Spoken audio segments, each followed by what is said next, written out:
ನಮಸ್ಕಾರ. Praise the lord Jesus. ಎಲ್ಲ ನನ್ನ ಪ್ರೀತಿಯ ದೇವಜನರೇ, ನನ್ನ ಪ್ರೀತಿಯ ಸಹೋದರಿ ಸಹೋದರ, ಹಿರಿಯರೇ, ಯವನಸ್ಥರೇ, ದೇವರನ್ನು ಪ್ರೀತಿ ಮಾಡಿ ಆತನ ಪಾದಕ್ಕೆ ಬಂದು ಆತನ ವಾಕ್ಯಗಳನ್ನು ಧ್ಯಾನ ಮಾಡಲಿಕ್ಕೆ ಬಂದಿರುವಂಥ ನಿಮಗೂ ನಿಮ್ಮ ಕುಟುಂಬಕ್ಕೂ ಕರ್ತನಾದ ಯೇಸು ಕ್ರಿಸ್ತನ ಕೃಪೆಯು, ಸಮಾಧಾನ, ಆಶೀರ್ವಾದವು ಈ ದಿನ ಪ್ರತಿದಿನ ನಿಮ್ಮದಾಗಲಿ. ಚೆನ್ನಾಗಿದ್ದೀರಾ? ಕರ್ತನ ಮಹಾಕೃಪೆಯಿಂದ ನಿಮ್ಮೊಟ್ಟಿಗೆ ದೇವರ ಜೀವವುಳ್ಳ ವಾಕ್ಯಗಳನ್ನು ಹೇಳುವಂಥ ಸೌಭಾಗ್ಯ ದೇವರು ನನಗೆ ಕೊಟ್ಟಿದ್ದಾರೆ. ಪ್ರಿಯ ದೇವಜನವೇ, ದೇವರ ವಾಕ್ಯ ಇವತ್ತು ನಮಗೆ ಕಲಿಸಿಕೊಡುವುದೇನು ಗೊತ್ತಾ? ನಮ್ಮ ಜೀವಿತದ ಕೆಲವು ರಹಸ್ಯಗಳನ್ನು ಕೆಲವರಿಗೆ ಹೇಳಬಾರದು. ಕೆಲವು ನಿಮ್ಮ ದುಃಖದ ಪರಿಸ್ಥಿತಿಗಳನ್ನು ತೋರಿಸಬಾರದು. ದೇವರು ನಮ್ಮೊಟ್ಟಿಗೆ ಈ ದಿನ 3 ಆಜ್ಞೆಗಳನ್ನು ತಿಳಿಯಪಡಿಸುತ್ತಾರೆ. ಅದನ್ನು ಒಂದು ಘಟನೆಯ ಮೂಲಕವಾಗಿ ನಿಮ್ಮೊಟ್ಟಿಗೆ ನಾನು ವಿವರಿಸುವಂಥವನಾಗಿದ್ದೇನೆ. ದೇವರು ನಮಗೆ ಕೊಡುವ ಆಲೋಚನೆಯು ಶ್ರೇಷ್ಠವಾಗಿರುತ್ತದೆ. ಮನುಷ್ಯರ ಮಾತಿನಂತೆ ನಡೆಯಬೇಡಿರಿ, ದೇವರ ವಾಕ್ಯದಂತೆ ನಡೆಯಿರಿ. ಈ ದಿನದ ವಾಕ್ಯವನ್ನು ಕೊನೆಯವರೆಗೂ ಆಲಿಸಿರಿ ಎಂದು ಕೇಳಿಕೊಳ್ಳುತ್ತೇನೆ. ಬನ್ನಿ, ಈ ದಿನದ ಮುಖ್ಯವಾದಂಥ ದೇವರ ವಾಕ್ಯವನ್ನು ಓದಿಕೊಳ್ಳೋಣ. ಮತ್ತಾಯನು ಬರೆದ ಸುವಾರ್ತೆ 8ನೇ ಅಧ್ಯಾಯ 4ನೇ ವಚನ.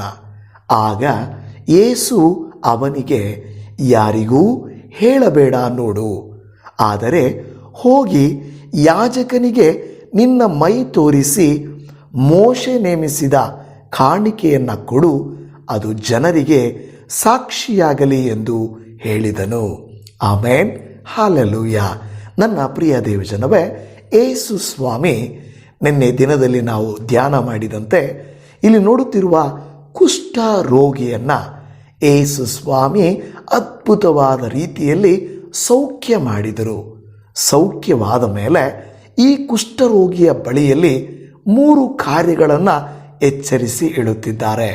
ಈ 3 ಕಾರ್ಯಗಳು ನಮ್ಮ ಜೀವಿತಕ್ಕೂ ಬಹಳ ಬಹಳ ಪ್ರಾಮುಖ್ಯವಾಗಿರುತ್ತವೆ. ನಮ್ಮ ಜೀವಿತದಲ್ಲಿ ಸಂತೋಷ ಬಂದಾಗ, ಅದ್ಭುತ ನಡೆದಾಗ, ಸುಖವು ಶುಭ ಕಾರ್ಯವು ನಡೆದಾಗ ನಾವು ಎಷ್ಟೋ ಸಂತೋಷ ಪಡುತ್ತೇವೆ. ಆ ಸಂತೋಷದಲ್ಲಿ ನಾವು ಏನು ಮಾತಾಡ್ತೇವೆ, ಹೇಗೆ ನಡ್ಕೊಳ್ತೇವೆ, ಕೆಲವು ಸಾರಿ ಗೊತ್ತಾಗುವುದೇ ಇಲ್ಲ. ದೇವಜನವೇ, ಸುಖ ಬಂದಾಗ ನಾವು ಹಿಗ್ಗುವುದು, ಕಷ್ಟ ಬಂದಾಗ ಕುಗ್ಗುವುದು ಮಾಡಬಾರದು. ಯೇಸು ಸ್ವಾಮಿ ಮೊದಲನೆಯದಾಗಿ ಈ ವ್ಯಕ್ತಿಗೆ ಹೇಳುತ್ತಿರುವಂಥ ಒಂದು ಮಾತು ಏನೆಂದರೆ, ಅಲ್ಲಿ ಹೇಳುತ್ತದೆ, ನೋಡು, ಯಾರಿಗೂ ಹೇಳಬೇಡ, ಇಲ್ಲವೇ ಯಾರಿಗೂ ಹೇಳಬೇಡ ನೋಡು ಎಂದು ಯೇಸು ಸ್ವಾಮಿ ಅವನಿಗೆ ಹೇಳಿಕೊಡುತ್ತಿದ್ದಾರೆ. ನೀವು ನಾನು ಅಂದುಕೊಳ್ಳಬಹುದು, ಒಳ್ಳೆಯದು ನಡೆದಿದೆ, ಅದ್ಭುತ ನಡೆದಿದೆ, ಆಶ್ಚರ್ಯವಾದ ಕಾರ್ಯ ನಡೆದಿದೆ, ಇದನ್ನು ಅನೇಕರಿಗೆ ಹೋಗಿ ಹೇಳಬೇಕಲ್ವಾ?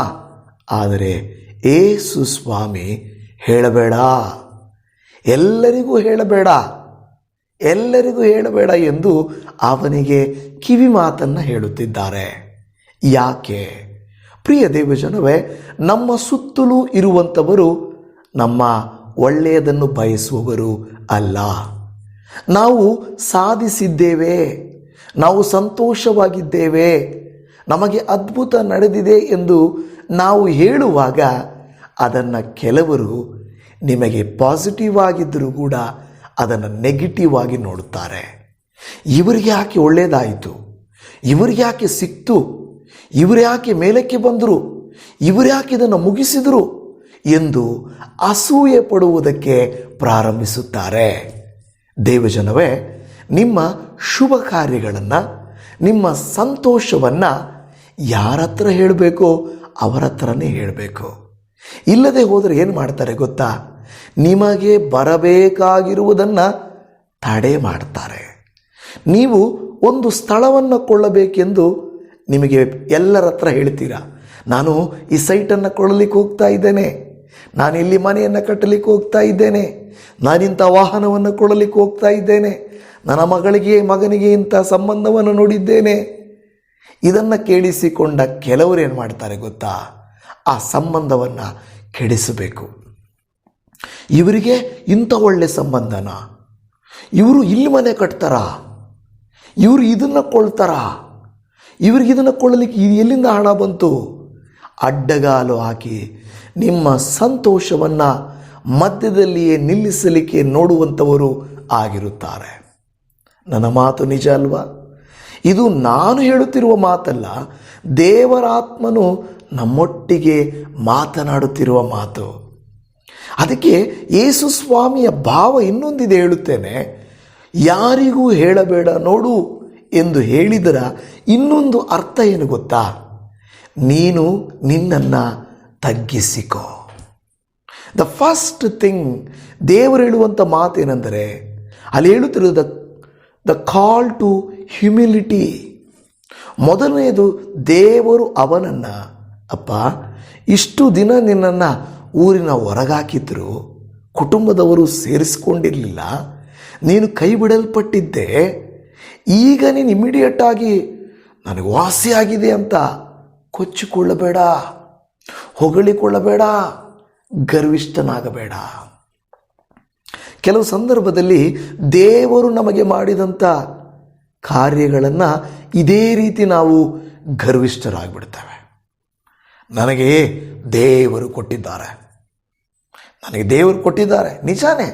ಹಾಗಂತೇಳಿ ನಿಮಗಿಂತ ಹೀನರಾದ ಬಡವರ ಮುಂದೆ, ರೋಗಿಗಳ ಮುಂದೆ, ನೊಂದುಕೊಳ್ಳುತ್ತಿರುವವರ ಮುಂದೆ, ನೋಡು ನನಗೆ ಗರ್ಭ ಆಗಿದೆ, ನನಗೆ ಮದುವೆ ಸೆಟ್ ಆಗಿದೆ, ಯಾರ ಮುಂದೆ?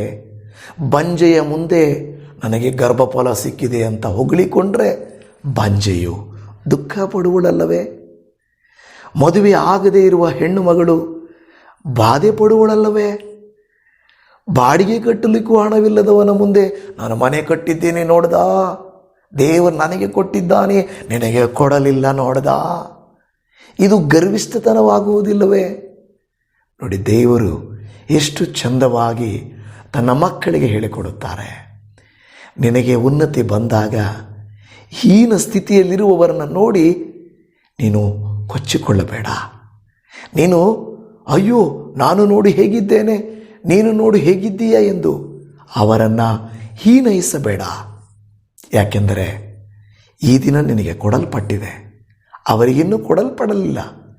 ನಿನ್ನ ಮಾತು, ನಿನ್ನ ಸಾಕ್ಷಿ ಹೇಗಿರಬೇಕು ಗೊತ್ತಾ? ನನಗೆ ದೇವರು ಕೊಟ್ಟಿದ್ದಾರೆ, ನಿನಗೂ ಕೊಡುತ್ತಾರೆ, ಚಿಂತೆ ಮಾಡಬೇಡ, ದುಃಖಿಸಬೇಡ ಎನ್ನುವ ರೀತಿಯಲ್ಲಿ ಇರಬೇಕೇ ಹೊರತು ನಾವು ಅವರನ್ನು ಬಾಧಿಸುವ ರೀತಿ ಇರಬಾರದು. ನಿಜಾನ ನಾನು ಹೇಳೋದು ಸರಿಯಾಗಿದೆಯಾ? ನೋಡಿ, ಯೇಸು ಸ್ವಾಮಿ ಮೊದಲು ಅನಿಸುತ್ತೆ, ಯಾಕೆ ಹೇಳ್ಕೋಬಾರ್ದು, ಒಳ್ಳೆಯದನ್ನು ಯಾಕೆ ಹೇಳ್ಕೋಬಾರ್ದು ಅಂತ ಅನ್ನಿಸಬಹುದು. ಆದರೆ ದ ಕಾಲ್ ಟು ಹ್ಯುಮಿಲಿಟಿ, ಯೇಸು ಸ್ವಾಮಿ ದೀನತ್ವಕ್ಕೆ ಅವನನ್ನು ಕರೆಯುತ್ತಾ ಇದ್ದಾನೆ.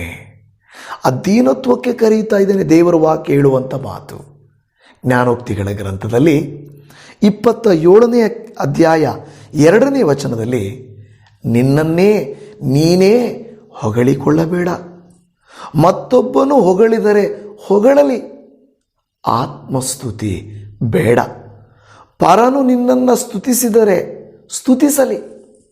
ನೋಡಿ, ದೇವರು ಅವರಿಗೆ ಎಂಥ ಕಾರ್ಯ ಮಾಡಿದ್ದಾರೆ ಎಂದು ಹೇಳಲಿ, ತಪ್ಪಿಲ್ಲ. ಆದರೆ ನಾವೇ ನಮ್ಮನ್ನು ಮುಖಸ್ತುತಿ ಮಾಡಿಕೊಳ್ಳಬಾರದು.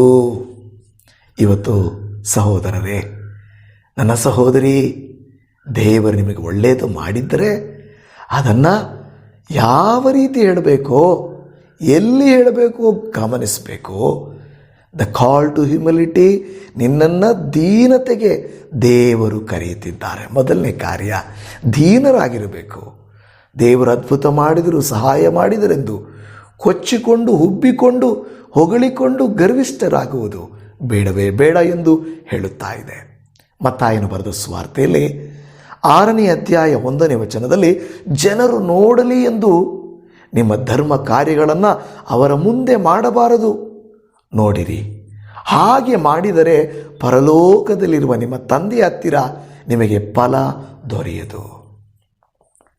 ಕೆಲವು ಸಾರಿ ಕೆಲವರು ಆಡಂಬರದ ಮದುವೆಗಳು, ಆಡಂಬರದ ಮನೆಯ ಕಾರ್ಯಗಳು, ಆಡಂಬರದ ಶುಭ ಕಾರ್ಯಗಳನ್ನು ಮಾಡಿ ತೋರಿಸಿಕೊಂಡು ಬಡವರನ್ನು ಬಾಧಿಸುತ್ತಾರೆ. ದೇವಜನವೇ, ಆಡಂಬರ ಅಲ್ಲ, ನಮ್ಮ ಆತ್ಮ ಖಂಡಿತವಾಗಿ ಬಹಳ ದೀನತೆಯಿಂದಿರುವುದನ್ನು ನಾವು ಕಲಿಯಬೇಕು. ಅದು ದೇವರಲ್ಲಿ ಹೇಳಿಕೊಡ್ತಾ ಇರುವಂಥ ಮಾತು, ನೀನು ದೀನತ್ವದಿಂದಿರಬೇಕು. ಎರಡನೆಯ ಕಾರ್ಯ ಯೇಸು ಸ್ವಾಮಿಯಲ್ಲಿ ಹಿಡಿದರೆ ದ ಕಾಲ್ ಟು, ಅಲ್ಲಿ ಹಿಡಿದ ಒಬೀಡಿಯನ್ಸ್. ಏನಪ್ಪ ಒಬೀಡಿಯನ್ಸು? ಆದರೆ ಮೊದಲನೇದು ನೀನು ಮಾಡಬೇಡ, ಎರಡನೇದು ನೀನು ಮಾಡು. ಮೊದಲನೇದು ಮಾಡಬೇಡ ಅಂತ ಹೇಳ್ತಾ ಇದ್ದಾರೆ, ಹಂಗೆ ಮಾಡಬೇಡ. ಎರಡನೇದು ಆದರೆ ಹೋಗಿ ಹೋಗಿ ಯಾಜಕನಿಗೆ ನಿನ್ನ ಮೈ ತೋರಿಸಿ ಹೋಗು. ಇದು ಮಾಡಬೇಡ, ಅದನ್ನು ಮಾಡು. ಒಬೀಡಿಯನ್ಸ್, ನೀನು ಯಾಜಕನಿಗೆ ತೋರಿಸ್ಬೇಕು, ಅದನ್ನು ಬಚ್ಚಿಡುವ ಆಗಿಲ್ಲ. ನೀನು ಕರ್ತನು ಮಾಡಿದ ಕಾರ್ಯವನ್ನು ದೇವರು ಮೊದಲು ಏನು ಹೇಳಿದರು, ಎರಡನೇದಾಗಿ ಏನು ಹೇಳ್ತಾ ಇದ್ದಾರೆ, ನಿನ್ನ ಸಾಕ್ಷಿ. ಅಲ್ಲಿ ನೋಡುತ್ತಾ ಇದ್ದೇವೆ, ಆ ವಾಕ್ಯದಲ್ಲಿಯೇ, ದೇವರ ವಾಕ್ಯದಲ್ಲೇ ಇದೆ, ಕೊನೆಯ ಭಾಗದಲ್ಲಿ ಅದು ಜನರಿಗೆ ಸಾಕ್ಷಿಯಾಗಲಿ. ಇವತ್ತು ದೇವಜನವೇ, the call to obedience. First the call to humility, ಎರಡನೇದು ದ ಕಾಲ್ ಟು ಒಬೀಡಿಯನ್ಸ್. ನೀನು ಹೋಗಿ ಯಾಜಕನಿಗೆ ವಿಧೇಯತ್ವವನ್ನು ತೋರಿಸು. ಆಲಯದಲ್ಲಿ ಸೇವಕರ ಬಳಿ, ತಂದೆ ತಾಯಿಗಳ ಬಳಿ ಕೆಲವು ಯೌವನಸ್ಥರು ಸಾಧಿಸಿದ ಸಾಧನೆಯನ್ನು ತನ್ನ ಗರ್ಲ್ಫ್ರೆಂಡ್ಗೂ ತನ್ನ ಫ್ರೆಂಡ್ಗೂ ಬೇರೆಯವ್ರಿಗೂ ಹೇಳ್ತಾರೆ, ಎತ್ತ ತಂದೆ ತಾಯಿಗಳಿಗೆ ಹೇಳೋದಿಲ್ಲ, ಒಡ ಹುಟ್ಟಿದವರಿಗೆ ಹೇಳೋದಿಲ್ಲ. ನಾವು ಆ ರೀತಿ ಮಾಡಬಾರ್ದಲ್ವಾ? ನಾವು ಮೊದಲು ಯಾರಿಗೆ ಪ್ರಾಮುಖ್ಯತೆಯನ್ನು ಕೊಡಬೇಕೋ ಅವರಿಗೆ ಕೊಡಬೇಕು. ಕೆಲವು ಸಾರಿ ಹೆಂಡತಿಗೆ ಹೇಳಲ್ಲ, ಗಂಡನಿಗೆ ಹೇಳಲ್ಲ, ಮನೆಯವರಿಗೆ ಹೇಳಲ್ಲ, ಯಾವುದು ಮೂರನೇ ವ್ಯಕ್ತಿಗೆ, ಬೇಡದೇ ಇರುವ ವ್ಯಕ್ತಿಗೆ ಹೇಳ್ತಾರೆ. ಒಳ್ಳೆಯದಲ್ವಲ್ಲ? ನೀನು ಮಾಡಬೇಕಾದ ಕಾರ್ಯವನ್ನು ನೀನು ಮಾಡು ಎಂದು ಹೇಳುತ್ತಾ ಇದೆ. ನೀನು ಯಾಜಕನಿಗೆ ಹೋಗಿ ನಿನ್ನ ಮೈಯನ್ನು ತೋರಿಸು, ಅದು ಮಾಡಬೇಡ, ಬಟ್ ಇದನ್ನು ಮಾಡು. The call to humility. The second thing, the call to obedience. ದೀನತ್ವಕ್ಕೆ ಕರೆಯು, ವಿಧೇಯತ್ವಕ್ಕೆ ಎರಡನೆಯದು ಕರೆಯು. ಯೇಸುವಿನ ಮಾತಿಗೆ, ದೇವರ ಮಾತುಗಳನ್ನು ಪ್ರತಿನಿತ್ಯ ನೀವು ಧ್ಯಾನ ಮಾಡ್ತಾ ಇದ್ದೀರಲ್ವಾ, ಆ ಮಾತುಗಳನ್ನು ಅನುಸರಿಸ್ತೀರಾ? ವಿಧೇಯತೆಯನ್ನು ತೋರಿಸ್ತೀರಾ? ಸಹೋದರಿ, ಸಹೋದರ, ವಿಧೇಯತೆ ತೋರಿಸ್ತೀರಾ? ಸ್ವಾಮಿ, ನಿನ್ನ ಮಗನು, ನಿನ್ನ ಮಗಳು ನಾನು, ನೀನು ಏನು ಹೇಳಿದರೆ ಅದನ್ನು ಮಾಡ್ತೇನೆ. ನನ್ನ ತಂದೆ ತಾಯಿಗಳು, ನನ್ನ ಒಡಹುಟ್ಟಿದವರು, ನನ್ನ ಹೆಂಡತಿ, ಗಂಡ, ಇಲ್ಲಿ ಬೇರೆ ಯಾವುದನ್ನು ನಾವು ಮೊದಲು ನಮ್ಮ ಕುಟುಂಬ, ಹೌದು, ದೇವರಿಗೆ ನಾವು ಕೃತಜ್ಞತೆ ಸಲ್ಲಿಸ್ತೇವೆ. ಅನಂತರ ನಾವೇನು ಮಾಡಬೇಕು, ಯಾರಿಗೆ ತೋರಿಸ್ಬೇಕು. ಕೆಲವು ಸಾರಿ ನಮ್ಮನ್ನು ಪ್ರೀತಿಸುವವರ ಹತ್ರ ನಾವು ಶೇರ್ ಮಾಡಲ್ಲ, ನಾವು ಪ್ರೀತಿಸುವವರ ಹತ್ರ ಶೇರ್ ಮಾಡ್ತೀವಿ. ಇದು ಅರ್ಥ ಆಯ್ತಾ ನಿಮಗೆ? ಅರ್ಥ ಆಗಿಲ್ಲ? ನಮ್ಮನ್ನು ಪ್ರೀತಿಸೋರ ಹತ್ರ ನಾವು ಹೇಳಲ್ಲ, ನಾವು ಪ್ರೀತಿಸೋರ ಹತ್ರ ಹೇಳ್ತೀವಿ. ಕೆಲವು ಸಾರಿ ನಾವು ಪ್ರೀತಿಸೋರು ನಮ್ಮನ್ನು ಪ್ರೀತಿಸ್ತಾರೆ ಅಂತ ಅಂದುಕೊಳ್ಳಬೇಡಿ. ಕೆಲವು ಸಾರಿ ಪ್ರೇಯಸಿಯರು, ಪ್ರಿಯಕರರು, ಸ್ನೇಹಿತರು, ಆದರೆ ಮನೆಯಲ್ಲಿ ನಿಮಗೆ ಕಷ್ಟಪಟ್ಟು ಅಡಿಗೆ ಮಾಡಿ ರಾತ್ರಿ ಹಗಲು ದುಡಿದ ಗಂಡ, ಹೆಂಡತಿ, ತಂದೆ ತಾಯಿಗಳು, ಇವರಿಗೆ ಪ್ರಾಮುಖ್ಯತೆ ಇರೋದಿಲ್ಲ. ದೇವರು ಹೇಳಿಕೊಡ್ತಾ ಇದ್ದಾರೆ, ದ ಕಾಲ್ ಟು ಒಬೀಡಿಯನ್ಸ್. ವಿಧೇಯತ್ವವನ್ನು ತೋರಿಸಬೇಕೆಂದು ದೇವರ ವಾಕ್ಯ ಹೇಳುತ್ತಾ ಇದೆ. ಅಲ್ಲಿ ನಾವು ಪ್ರಿಯದೇವಜನವೇ, ವಿಧೇಯತ್ವದ ಕುರಿತಾಗಿ ಮೊದಲ ಸಮುವೇಲನ ಗ್ರಂಥ 15ನೇ ಅಧ್ಯಾಯ 22ನೇ ವಾಕ್ಯದಲ್ಲಿ ಅದಕ್ಕೆ ಸಮುವೇಲನು, ಯೆಹೋವನು ವಿಧೇಯತ್ವಕ್ಕೆ ಮೆಚ್ಚುವಷ್ಟು ಯಜ್ಞ ಹೋಮಗಳಿಗೆ ಮೆಚ್ಚುತ್ತಾನೋ? ಯಜ್ಞವನ್ನು ಅರ್ಪಿಸುವುದಕ್ಕಿಂತ ಮಾತು ಕೇಳುವುದು ಉತ್ತಮವಾಗಿದೆ. ಟಗರುಗಳ ಕೊಬ್ಬಿಗಿಂತ ವಿಧೇಯತ್ವವು ವಿಶೇಷವಾಗಿದೆ. ನೋಡಿದ್ರ, ದೇವರಿಗೆ ವಿಧೇಯತ್ವ ಬಹಳ ಬಹಳ ಮುಖ್ಯವಾಗಿರುವುದು. ನಾವು ದೇವರಿಗೆ ವಿಧೇಯರಾಗುವುದು ಮತ್ತು ಅದನ್ನೇ ನಮ್ಮವರಿಗೆ ವಿಧೇಯತೆ ತೋರಿಸುವುದು ಬಹಳ ಮುಖ್ಯ. ನಮ್ಮ ಕುಟುಂಬ, ನಮ್ಮವರು, ನಮ್ಮದು ಮೊದಲಲ್ವಾ? ಯಾರನ್ನೋ ಪರರನ್ನು, ಮೂರನೇ ವ್ಯಕ್ತಿಗಳನ್ನು, ದೂರದವರನ್ನು, ನಿಮ್ಮನ್ನು ಪ್ರೀತಿಸದವರನ್ನು ನೀವು ಹೆಚ್ಚಾಗಿ ತೋರಿಸ್ತೀರ. ಆದರೆ ದೇವಜನವೇ, ದೇವರು ಹೇಳ್ತಾರೆ, ಯಾರ ಹತ್ರ ಅಂದರೆ ಅವರ ಹತ್ರ ಹೋಗಿ ಏನಂದರೆ ಅದು ಹೇಳ್ಕೊಳಕ್ಕೆ ಹೋಗಬೇಡ್ರಿ. ಆದರೆ ಯಾರ ಹತ್ರ ಹೇಳಬೇಕೋ, ಯಾರ ಹತ್ರ ತೋರಿಸ್ಬೇಕೋ ಅವರ ಹತ್ರ ತೋರಿಸ್ರಿ. ಸಭೆಯಲ್ಲಿ ತೋರಿಸ್ರಿ, ಸಮಾಜದಲ್ಲಿ ಅಲ್ಲ. ನಿಮ್ಮ ಧರ್ಮ ಕಾರ್ಯಗಳನ್ನು, ನೀವು ಕಾಣಿಕೆಗಳನ್ನು ಕೊಡೋದನ್ನು, ಏನೋ ಊರಿಗೆ ಉಪಕಾರ ಮಾಡುವುದನ್ನು ತೋರಿಸ್ಕೊಡ್ತಾ ಇರ್ತೇವೆ. ಆದರೆ ದೇವರನ್ನು ನಂಬಿದ ಮಕ್ಕಳ ಮೇಲೆ ಅಕ್ಕರೇನೇ ಇರಲ್ಲ. ಯಾವಾಗಲೂ ಅವ್ರನ್ನ ನೋಡ್ತೀವಲ್ಲ ಚರ್ಚಲ್ಲಿ, ಅವಳನ್ನ ನಾನ್ಯಾಕೆ ಪ್ರೀತಿ ಮಾಡಬೇಕು, ಅವಳಿಗೆ ನಾನ್ಯಾಕೆ ಕೊಡಬೇಕು, ಬೀದಿಯಲ್ಲಿ ಹೋಗೋ ದಾಸೇನೆ ಕೊಡ್ತೀನಿ, ಬೇಕಾದರೆ ದಾರಿಯಲ್ಲಿ ಹೋಗೋ ದಾಸೇನೆ ಕೊಡ್ತೀನಿ, ಸಭೆಯ ವಿಶ್ವಾಸಿನ ಅವಳು, ವಿಶ್ವಾಸಿನ ಅವನು. ಬೀದಿಯಲ್ಲಿ ಹೋಗೋ ದಾಸೇನು ಒಳ್ಳೆಯವನು, ಆದರೆ ನಿನ್ನ ಸಭೆಯ ಸೇವಕನು ಇಲ್ಲವೇ ಸಭೆಯ ವಿಶ್ವಾಸಿ ಕೆಟ್ಟವರು ಅಲ್ವಾ? ಅವರ ಬಡತನ ನಿಮಗೆ ಕಾಣಿಸಲ್ಲ, ಆದರೆ ದಾರಿಯಲ್ಲಿರೋರು ಕಾಣಿಸ್ತಾರೆ.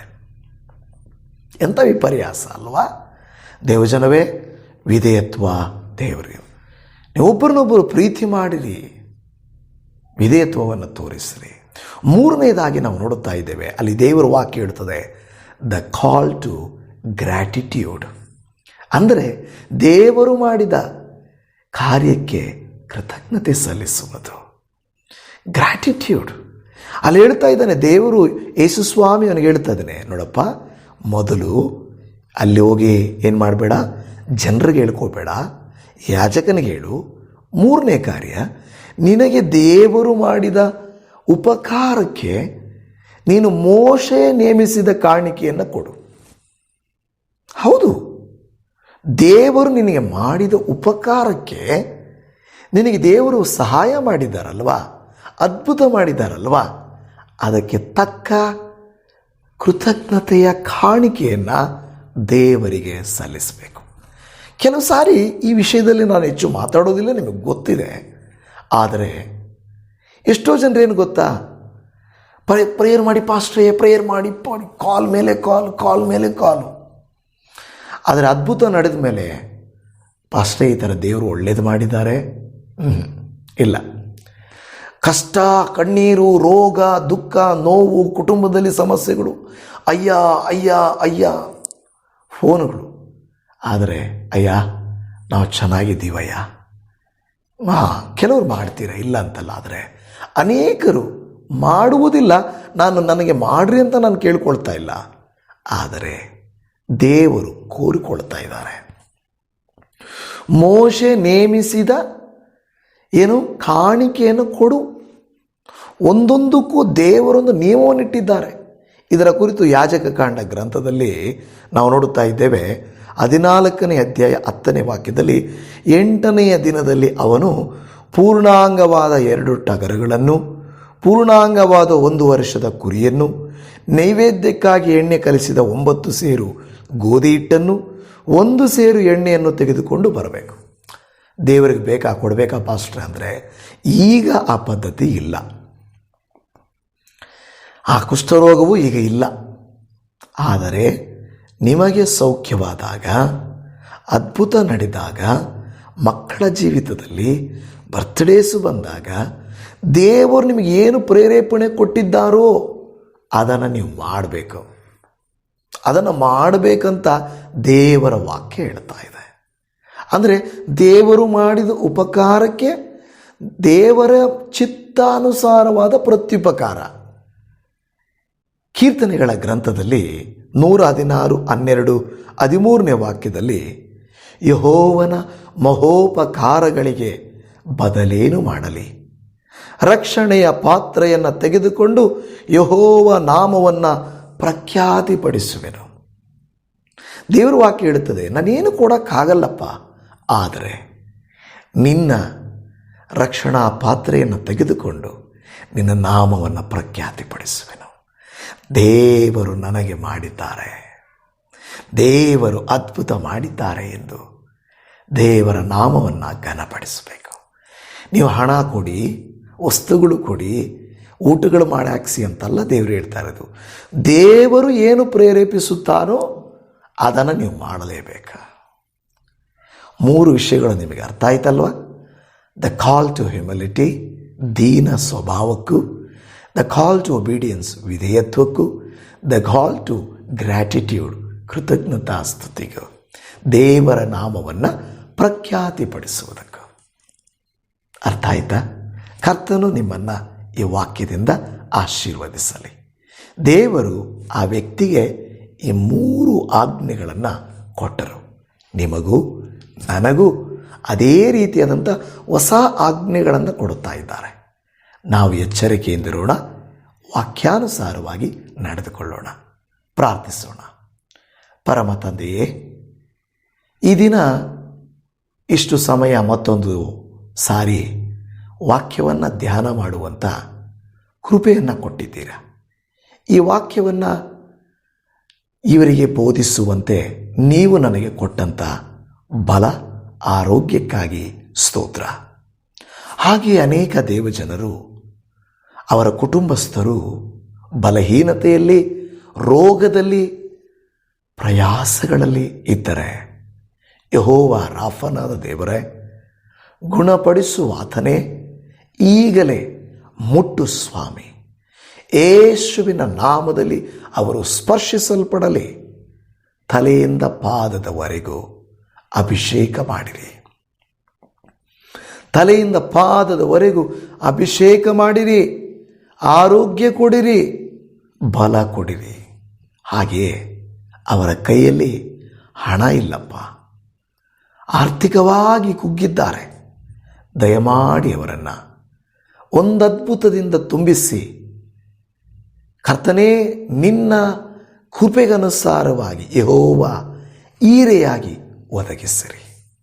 ಅಪ್ಪ ದೇವರೇ, ಹಾಗೆಯೇ ಇವರ ಕುಟುಂಬಗಳಲ್ಲಿ ಶಾಂತಿ, ಸಮಾಧಾನ, ನೆಮ್ಮದಿ ಇಲ್ಲದೆ ಹೋಗಿದ್ದರೆ ಅವರನ್ನು ನೀನು ಕನಿಕರಿಸು.